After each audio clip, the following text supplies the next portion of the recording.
Hello dear students, welcome you on ASL classes. Dear student, today we'll discuss about the parliament power to amend the constitution. क्या संसद संविधान को पूरी तरह से बदल सकता है? यह आज का बहुत बड़ा सवाल है। बहुत सारे लोग आपस में जब बातचीत करते हैं या कई ऐसे लोग हैं जो इस बात को समझने की कोशिश में लगे रहते हैं कि क्या पार्लियामेंट संसद जो हमारा संविधान है उसको पूरी तरह से बदल सकता है या नहीं बदल सकता है।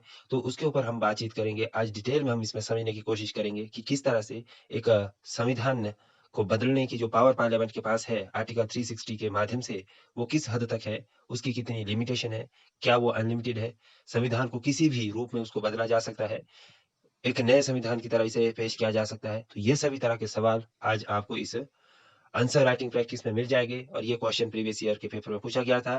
क्वेश्चन ये था कि parliament power of the amend to amend the constitution is limited power and it cannot be enlarged into absolute power।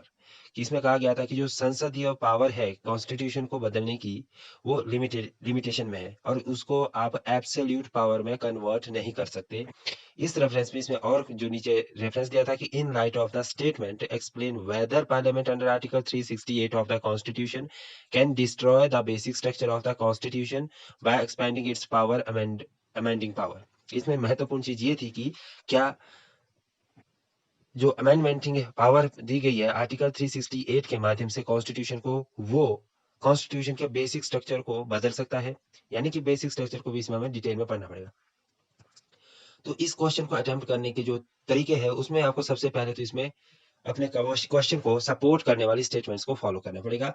उसके बाद इसमें बेसिक स्ट्रक्चर को समझना पड़ेगा कि basic structure of the constitution क्या कहता है। उसके बाद आप वे फॉरवर्ड दे सकते हैं।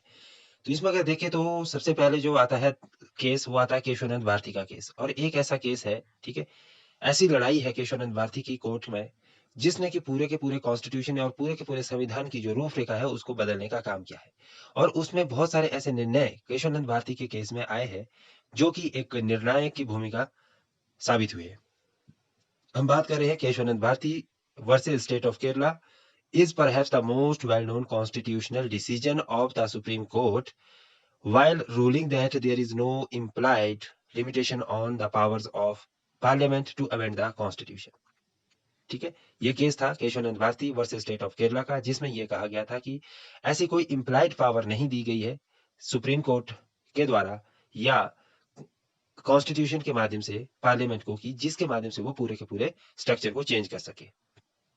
इसमें फर्दर अगर हम देखने की कोशिश करें तो फर्दर हमें देखने को मिलता है कि इसमें no amendment can do violence to its basic structure.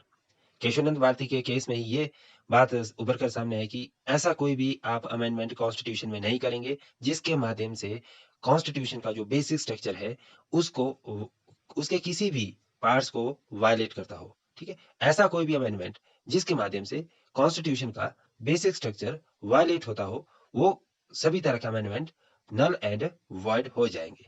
So further it establish the supreme court right to review. ठीक है, इसमें यह भी कहा गया कि भाई सुप्रीम कोर्ट के पास at the end right to review रहेगा and therefore established its supremacy on the constitutional matter। ठीक है, कॉन्स्टिट्यूशनल मैटर के ऊपर इसकी सुपरमेसी रहेगी। किसकी सुपरमेसी रहेगी? सुप्रीम कोर्ट की। अब देखिए, समझते हैं basic structure of the constitution doctrine की। जो basic structure of the constitution है वो एक्चुअल में है क्या चीज?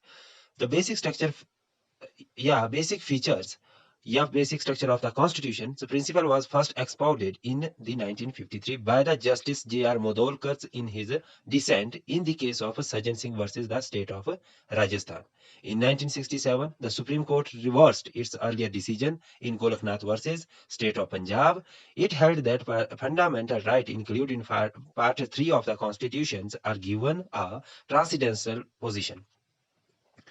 गोरखनाथ के केस में यह कहा गया था कि जो हमारे फंडामेंटल राइट है कॉन्स्टिट्यूशन के अंदर, उनकी एक अपनी विशेष जगह है और जिसको आप किसी भी पॉइंट ऑफ व्यू से, ठीक है, चेंज नहीं कर सकते। And are the beyond to the reach of parliament. सीधी सी बात है कि जो हमारे मौलिक अधिकार है वो कॉन्स्टिट्यूशन के ऐसे स्वरूप प्रदान करता है कॉन्स्टिट्यूशन को, जिसके माध्यम से आप एक कॉन्स्टिट्यूशन की रूपरेखा निर्धारित करते हैं और यहां से ही हमारे देश की जो व्यवस्था है उसके लिए एक मजबूती का प्रावधान होता है। तो ये क्या है कि संसद की पहुंच से दूर रखे गए हैं ताकि कोई भी अमेंडमेंट इनको छेड़ ना सके। जितने भी हमारे फंडामेंटल राइट है उसमें किसी भी तरह का बदलाव करने के लिए बहुत बड़े लेवल की आपको आर्ग्यूमेंट्स देनी पड़ेगी जो कि उसके बेसिक स्ट्रक्चर को इन्फ्रिंज ना करती हो, किसी के पर्सनल लिबर्टी को इन्फ्रिंज ना करती हो, किसी के वर्क के फ्रीडम ऑफ वर्क को इन्फ्रिंज ना करती हो, जस्टिस को इन्फ्रिंज ना करती हो, या किसी के ठीक है पर्सनल इंटरेस्ट को इन्फ्रिंज ना करती हो। ठीक है, तो ये सभी तरह के पॉइंट्स इसमें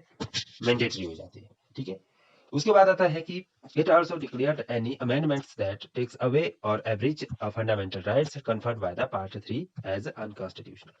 यानी कि जो भी आप इस तरह से कोई अमेंडमेंट करेंगे, ठीक है, जो कि हमारे फंडामेंटल राइट्स को वायलेट करे तो वो सीधे सीधे तौर पर अनकॉन्स्टिट्यूशनल राइट माने जाएंगे। इसके बाद फर्दर इसमें इंप्रूवमेंट देखिए क्या कहाँ हुई। ठीक है, वो था कि Keshavananda Bharati case was consider as the historical landmark. जब केशवानंद भारती केस को समझा गया तो उसमें ये समझा क्या कि जो बेसिक स्ट्रक्चर है वो कभी भी आप छेड़छाड़ नहीं कर सकते, और पहली बारी बेसिक स्ट्रक्चर के कॉन्सेप्ट को इसमें केशवानंद भारती के केस में सामने लाया गया।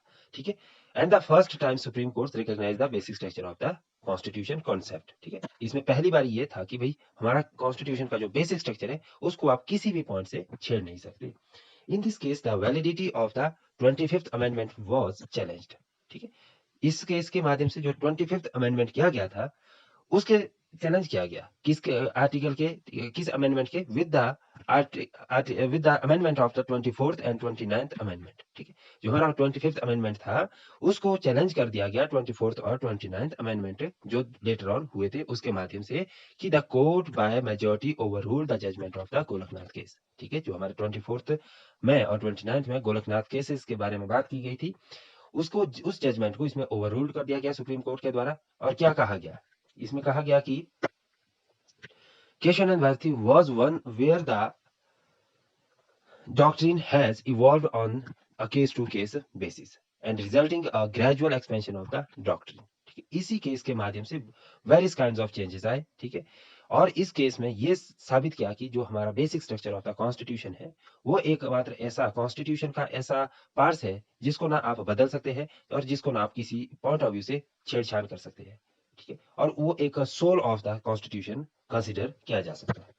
In Indira Gandhi versus Raj Narayan, a constitutional amendment to regularize Prime Minister Indira Gandhi's election was struck down, citing the basic features of democracy, rule of law and equality। देखिए आपको ये तो पता होगा कि 1975 में जब इमरजेंसी लगाई गई थी वो इसलिए लगाई गई थी और एक बहुत बड़े लेवल की वो इमरजेंसी थी कि इसमें जो प्राइम मिनिस्टर थी उस समय की तत्कालीन प्राइम मिनिस्टर मुख्य प्रधानमंत्री इंदिरा गांधी जी, उन्होंने ये कोशिश की कि भाई जितना भी हमारा पावर है अथॉरिटी है वो हमारे पास ही रहनी चाहिए। बट वहां पे ऑपोजिशन काफी ज्यादा स्ट्रांग हो गई थी, वहां पे काफी ज्यादा विद्रोह होने शुरू हो गए थे। तो उस कंडीशन में उन्होंने कॉन्स्टिट्यूशनल प्रोविजन में चेंज करने की कोशिश की, रूल्स को ओवर रूल करने की कोशिश की, जो कि काफी ज्यादा घातक सिद्ध हुआ देश के लिए। और उसके वो एक बहुत बड़े कॉन्सेप्ट है, ठीक, उसको समझना हमें अलग से उसको समझने की कोशिश करनी पड़ेगी। बट फिर भी जो 1975 का जो अमेंडमेंट हुआ था, जो इमरजेंसी थी, उसने देश को एक नई दिशा देने की कोशिश भी की।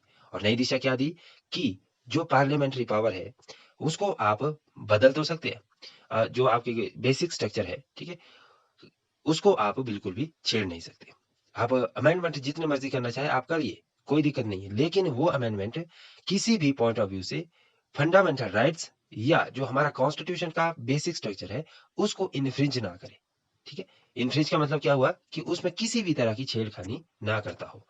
इसमें देखिए इस डॉक्ट्राइन में, ठीक है, ये कहा गया था कि इंक्लूड जुडिशियल रिव्यूज। ठीक है, इसमें क्या है कि हमारे पास जुडिशियल रिव्यूज है decision by the high court and supreme court under the article 226 and 32। यानी कि जब हाई कोर्ट में आप किसी डिसीजन को लेके जाएंगे तो उसमें जो जुडिशियल रिव्यू दिया जाएगा वो आर्टिकल 226 के माध्यम से दिया जाएगा, और सुप्रीम कोर्ट जुडिशियल रिव्यू जो करता है वो आर्टिकल 32 के माध्यम से करता है।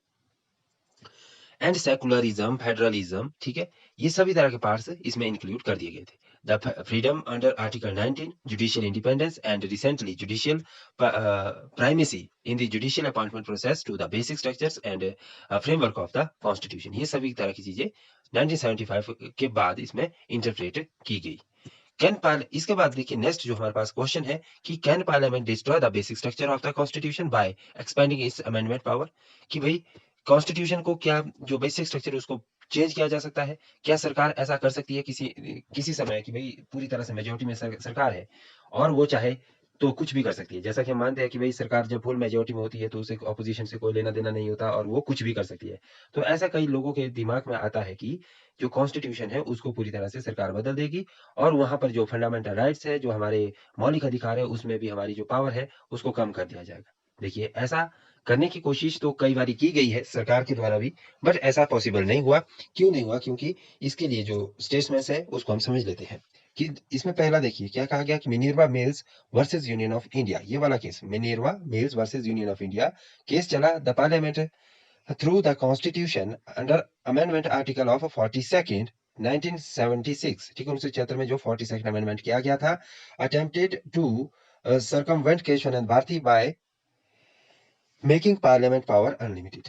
इसमें जो इंदिरा गांधी ने कोशिश की थी कि हम जो पार्लियामेंट की पावर है वो अनलिमिटेड बना देंगे, उसके माध्यम से हम जो भी पॉसिबल और बेस्ट अमेंडमेंट करना चाहेंगे कॉन्स्टिट्यूशन के अंदर वो हम कर सके, ठीक है।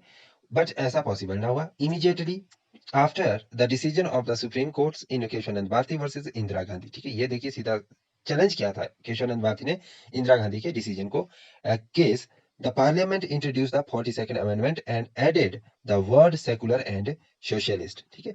इसमें क्या कहा गया था कि जो भी एकदम से उन्होंने इसमें जब केस चला ये केशवानंद भारती वर्सेस इंदिरा गांधी, ठीक है, तो उसमें ये कहा गया कि हम इसमें दो वर्ड्स ऐड करेंगे, ठीक है, जो हालांकि हमारे प्रियम्बल्स में लेटर ऑन आपको पढ़ने को भी मिलता है कि भाई 1976 में एडिशन किया गया है, किसका एडिशन किया गया, सेकुलर और socialist in the preambles and added clauses 4 and 5 in the article 368 of the constitution. और ये 368 कॉन्स्टिट्यूशन जो क्लॉजेस 4 एंड 5 है ये इसलिए बनाए गए थे कि इसमें ये कहा गया कि आप जो फंडामेंटल राइट है उसको भी कुछ हद तक चेंज करने के लिए सक्षम रहेंगे, ठीक है।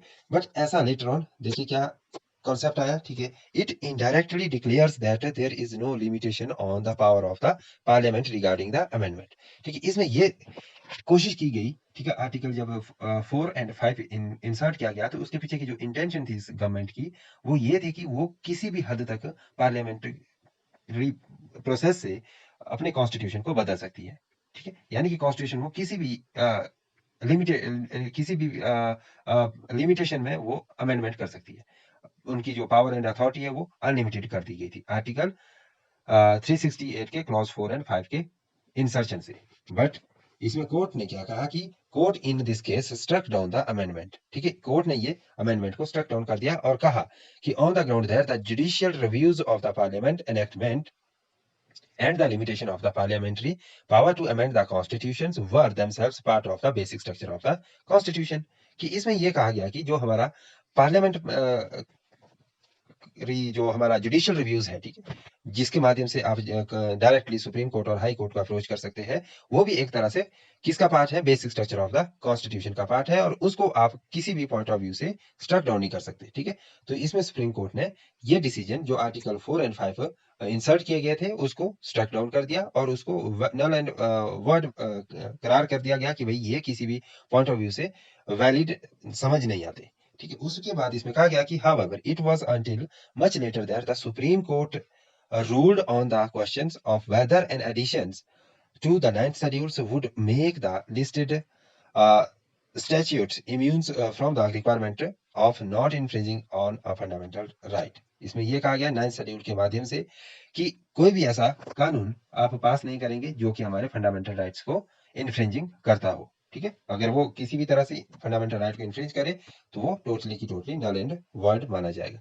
बट यहाँ पर लेटर ऑन देखिए इसमें कि जो समराइज है कि पार्लियामेंट हैज लिमिटेड पावर। अब हम ये कह सकते हैं इस क्वेश्चन को समझने के बाद कि जो पार्लियामेंट के पास लिमिटेड पावर है किसकी, अमेंडिंग द कॉन्स्टिट्यूशन। उसके बाद पार्लियामेंट कैन नॉट डैमेज और destroy the basic feature of the constitution, जो हमारे बेसिक फीचर है कॉन्स्टिट्यूशन के उसको किसी भी माध्यम से वो इन्फ्रिंज नहीं कर सकते, डैमेज नहीं कर सकते। The procedure prescribed for the amendment is mandatory, ठीक है, जितना भी अमेंडमेंट के लिए प्रोसीजर है वो मैंडेटरी है and non compliances with it will result in the invalidity of the amendment, ठीक है। अगर मान लो कि आप किसी भी तरह का ऐसा कोई कानून पेश करते हैं जो कि हमारे फंडामेंटल राइट्स को इनकंसिस्टेंटली इन्फ्रिंज करने की कोशिश करे तो वो नल एंड वॉइड हो जाएगा। उसके बाद इसमें क्लॉज जो 4 एंड 5 इंसर्टेड किए गए थे आर्टिकल 368 में, 1976 के 6 के टाइम, ठीक है, with the 42nd Amendment Act are invalid because they are take away the right of judicial review। ठीक है, इसमें क्या है कि जुडिशियल रिव्यू को टेक ऑफ करने का काम किया गया था कि भाई जो जुडिशियल रिव्यू है वो उसको उसकी लिमिटेशन उसमें बना दी गई थी कि भाई आप कुछ एक पॉइंट्स ऑफ व्यू से ही जुडिशियल रिव्यू ले सकते हैं, आप ऑल द सर्टेन एक्टिविटी में जुडिशियल रिव्यू नहीं ले सकते। तो इस तरह से वो स्ट्राइक डाउन कर दिए गए थे। उसके बाद है parliament can not increase its amending power bye amending article 68। और इसमें ये भी कह दिया गया, ये भी इंसर्ट कर दिया गया कि आर्टिकल 68 को अमेंडमेंट करके पार्लियामेंट अपनी पावर को अनलिमिटेड नहीं कर सकता। तो दोस्तों उम्मीद करता हूँ कि आपको बेसिक स्ट्रक्चर समझ आ गया होगा कि किस तरह से पार्लियामेंट अपने आप को पावरफुल बनाने की कोशिश कर सकता है और क्या उसके पास सुप्रीम कोर्ट के पास अथॉरिटी है कि वो पार्लियामेंट के द्वारा बनाए गए कानूनों को किस तरह से नल एंड वॉइड कर सकता है। Thanks to watch this video.